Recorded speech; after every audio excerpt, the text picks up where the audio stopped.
This public service announcement is brought to you by Anna Hack, Savannah Dayberry, Pugh Zhao, and Megan Lowe. Our video covers the issue of drunk driving on college campuses, with a focus here at the University of Kentucky. We are presenting this information in a more creative way, a mock newscast, in the hopes of catching busy college students' attention, thus reaching more students. This public service announcement would be shown during the Sea Blue freshman orientation, as well as incorporated into a portion of Alcohol EDU. We chose these venues because this way, every single UK student will be exposed to the information. There will be no excuse for being uninformed. Also, by informing freshmen of the resources available to them from the very start, they will better be able to handle the party scene if they so choose to partake. In the following section, we will be breaking down our video and explaining the motives and reasoning behind each component. We chose to extensively cover the topic of drunk driving because, unfortunately, it is becoming more and more of an issue. It is relevant to everyone, whether it be personal or by association. Because we live in a college town full of 18 to 24-year-olds, there is certainly an increased rate of drunk driving cases in our immediate area. This is not a topic that one can easily avoid hearing about. Our audience needs to become invested in this topic because people's lives are at stake. Not only is the intoxicated driver at risk, but so are every single one of you. Just as the name drunk driving accident implies, crashes are accidents. You may find yourself in the wrong place at the wrong time, and a drunk driver could hit you. You didn't do anything, but because of their poor decisions, now you are the one paying the price. By raising awareness and making preventable measures publicly known, students will hopefully think twice before getting behind the wheel. We chose our target audience based partially on the fact that we fit the scope, as well as the fact that we live in a college town populated with young adults. The highest instances of drunk driving accidents and fatalities affects this demographic. Therefore, we felt we ought to aim our message in that direction.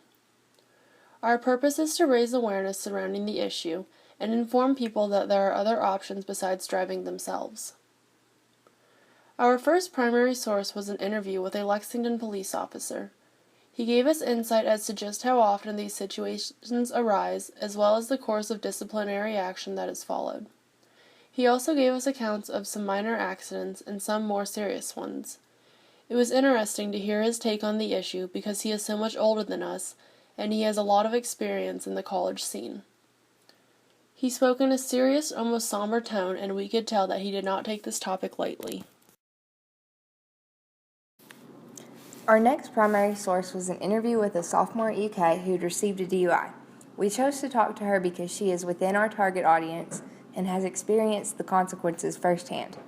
She said she regretted it as soon as she was pulled over and remembers feeling extremely embarrassed. She stated that the entire ordeal was so easily preventable and it caused a lot of unnecessary problems in her life. Our collection of primary sources stemmed from surveys of UK student body. We covered topics such as, what would you do in the following situations? Have you ever driven drunk, and if so, were there consequences? And basic alcohol knowledge such as the definition of binge drinking and different categories of standard drinks. These surveys were insightful because they gave a representative sample of UK as a whole. All of these primary sources support our argument by providing first-hand accounts, perspective from an adult's point of view, as well as students, and provide local examples. We collected a multitude of secondary sources from a variety of websites. These included databases, news articles, and websites. We collected data from the National Institute of Health, polling data and statistics from the government agencies, and general facts about effects of alcohol on the body. Our information comes from reliable, reputable sources which build our overall credibility. Our group wanted to present our information in a more creative manner than just simply listing facts. We actually developed the idea of a mock newscast after listening to another classmate's storyboard presentation and their potential PSA idea of a mock interview. We decided this approach would be the most effective in grabbing the audience's attention. This mode of delivery communicates our meaning because of the connotation that follows a newscast. Usually, stories that make the nightly news are shocking, riveting, or outstanding. No one reports on the mundane, ordinary occurrences because they aren't interesting. Instead, they report on things people care about or issues that need to be addressed. Our topic of drunk driving certainly fits the bill of important, relevant information. We present our information in a realistic manner with plausible real-life examples.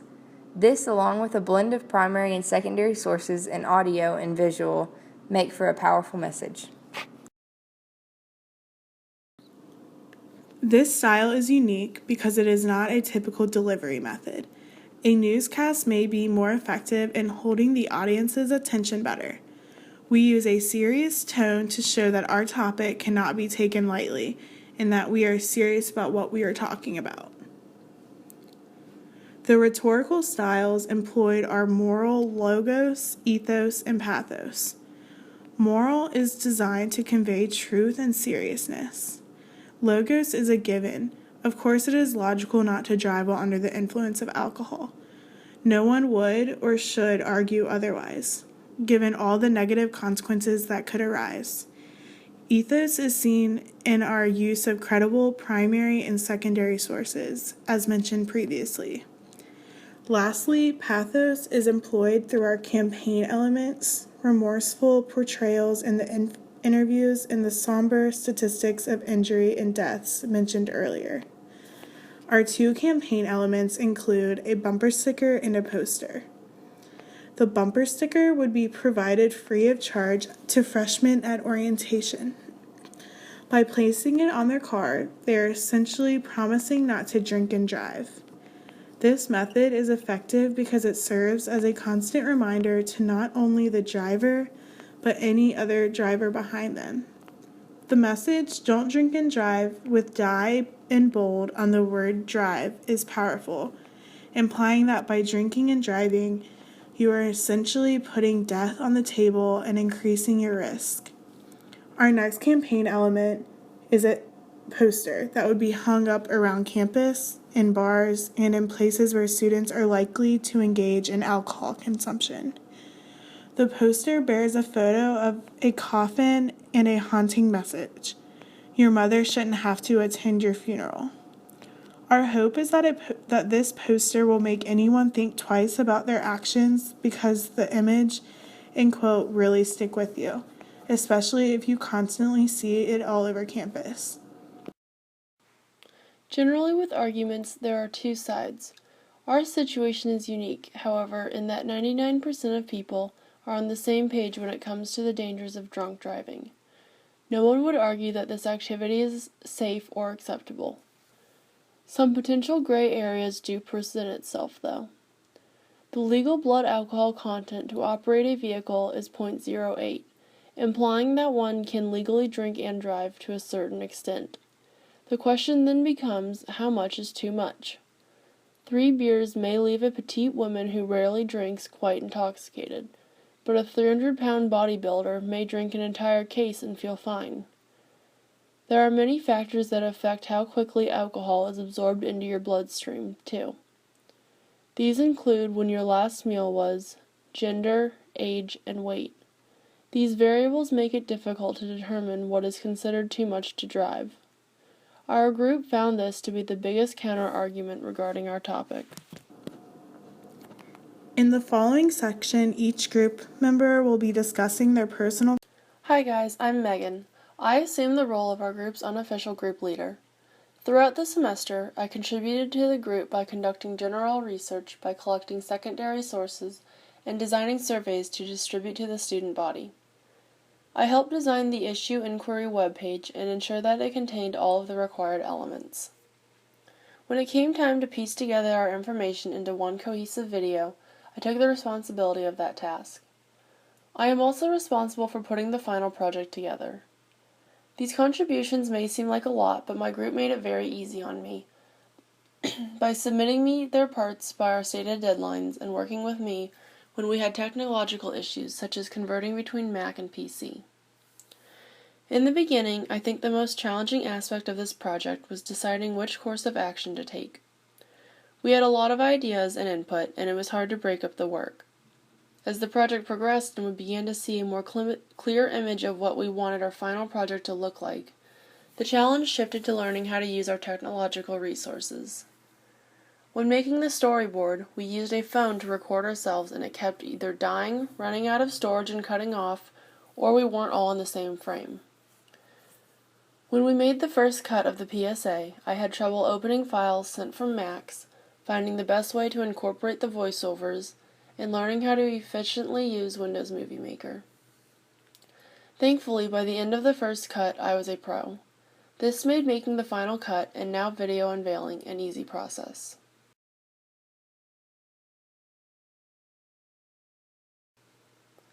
Overall, I enjoyed working with my group and completing this project.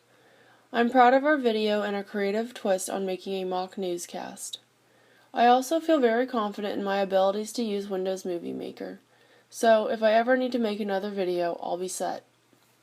My group worked well together, we never missed a deadline, and we arranged to meet up regularly. I think working with them taught me how to stay on top of my work, not procrastinate, and work as a team. I completed the 3 primary source interviews for the PSA. The interviews included a student at the University of Kentucky, a student who has received a DUI at UK, and a police officer. We use the police officer interview in our PSA because it is more credible to talk to someone who arrests people for DUIs than a drunk college student who doesn't remember how they were acting or what they were doing.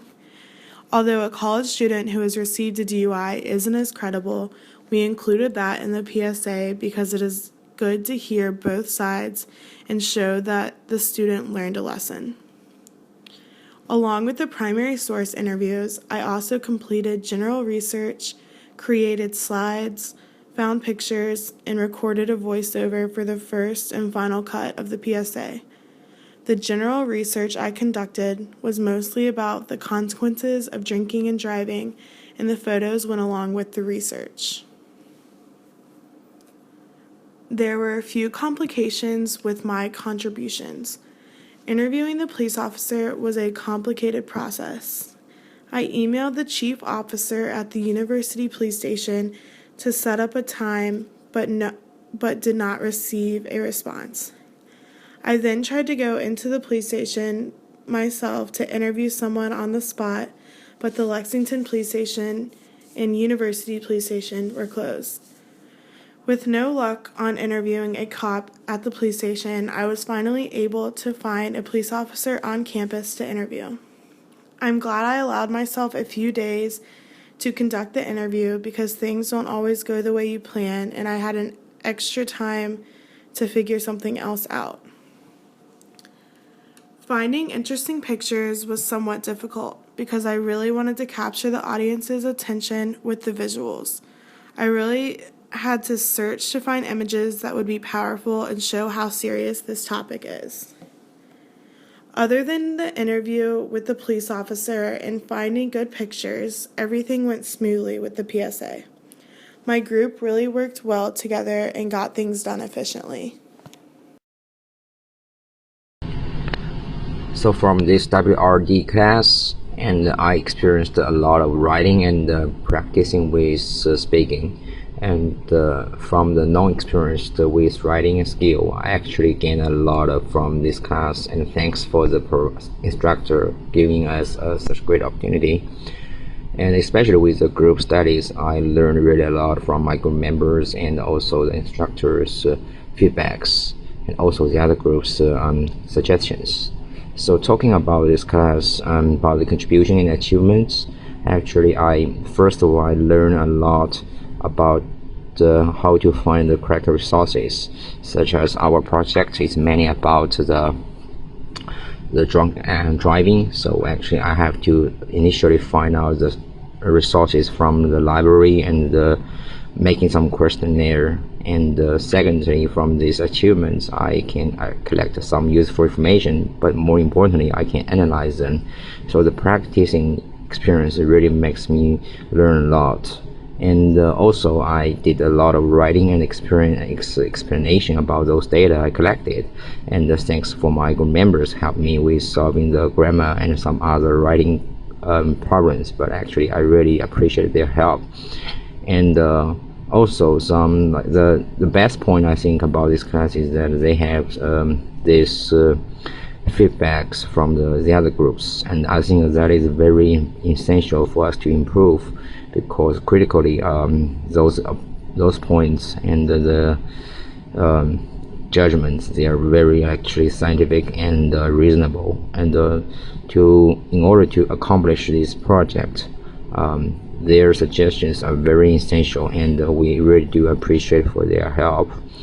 And the last of all, I actually really appreciate my group members. They are the best group members I ever see, and I basically take care of those data and the information collection and analyze parts. Due to the grammar and some writing maybe problems, but actually I did a lot of practice, and they really do help me with solving the problems about those stuff. And finally, I would like to thank the instructor and giving a great class for us to improve ourselves, and I really appreciate the experience in studying in this class. Thank you very much. For the PSA project, I contributed general research and found relevant images, along with secondary sources. I also contributed multiple slideshows and the voiceover for the PSA. When I first started this project, these tasks seemed very easy. I quickly found out that they were harder than I thought. Starting out, the general research was easy to find and the information was relevant, but the deeper that I got into the research, I kept finding basically the same information and statistics, making it difficult to find enough information to contribute. Images were also hard to find because not many people take pictures of themselves drinking and driving because it's illegal. Working in a group caused more complications than I thought it would. We had a little trouble finding a time to meet, but we seemed to work around everyone's schedule effectively. One of the biggest complications that we had is sending files back and forth. We each have different laptops that run different programs, and this made it hard to figure out how to make our PowerPoints, audio, and video files compatible. Our group worked very well together, and our personalities merged together perfectly. Remember, drunk driving is 100% preventable, and reducing these occurrences on our campus begins with you.